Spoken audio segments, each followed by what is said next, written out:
As I said, he's the thinker, I'm the talker, but these really are combined thoughts of both of ours.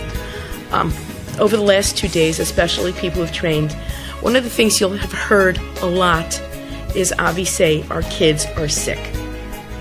And they are. You're here because your Rav, your Das Torah, has said that your kid is a chole. So we started TP about 2.5 years ago, and we thought we were really doing a good job. We were making progress. Our NKN, you all know NKN?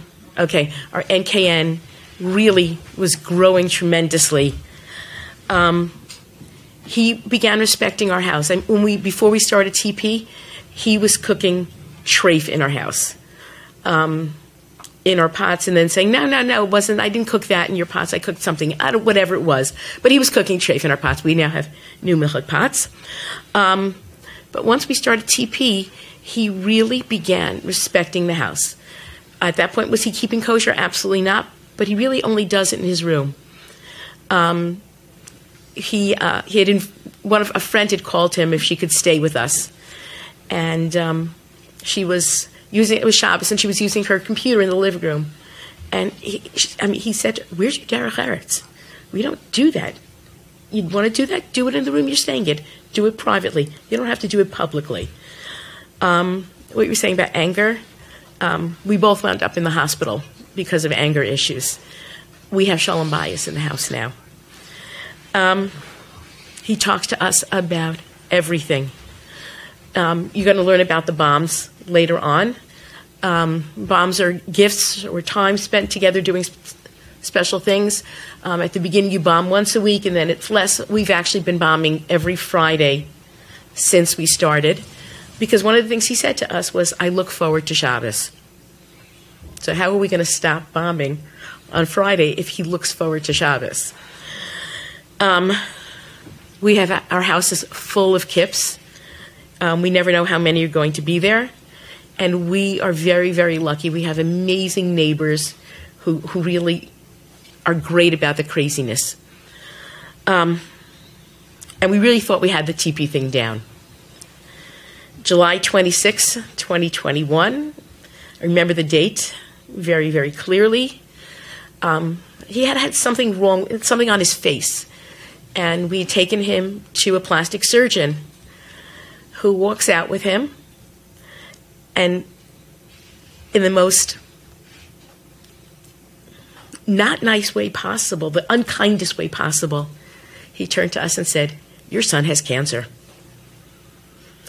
And we got, I think TP helped us make it through the office visit, and it turned out it was a misdiagnosis, but he was so arrogant about it. Our big 21-year-old son sat in the car with me crying. And, you know, it's almost funny in a way. He was crying because he was afraid he was going to lose his hair. It was Gehenna. It really was. It was just, I don't know what to say. The next 6 weeks were a nightmare of doctor's visits, CT scans, MRIs, biopsies, surgery where they found 2 tumors. Both of them, Baruch Hashem, were benign. But what we discovered is, at that point, that twisted parenting is a misnomer. That is not the right name. There is nothing twisted about it. Because if you really accept that your child is sick, what won't you do for them? If he had asked us, for another, well, you'll learn about the giant screen TV shortly. If he'd asked us for another TV, we would have said, fine, another Xbox, great. A car, he doesn't have a license, we would have bought him one. It wouldn't have mattered. Nothing would have mattered. See, our Das Torah has diagnosed our son as a chola sheyesh bo sakana. But for the most part, we really don't treat him, we don't think of it that way. And unfortunately, I've kind of taken a step backwards again in recognizing he's sick. Because if I really, really recognized he's sick, when I come down to the kitchen that I had left immaculately clean the night before, and it's a really disgusting mess, if I really recognize him as sick, I would say, yay, he's eating. While we were writing this, he was upstairs shrieking while he was gaming. And would it bother me if I really thought of him as sick? No, it wouldn't. I'd say, I'm so happy he has the energy to be shrieking.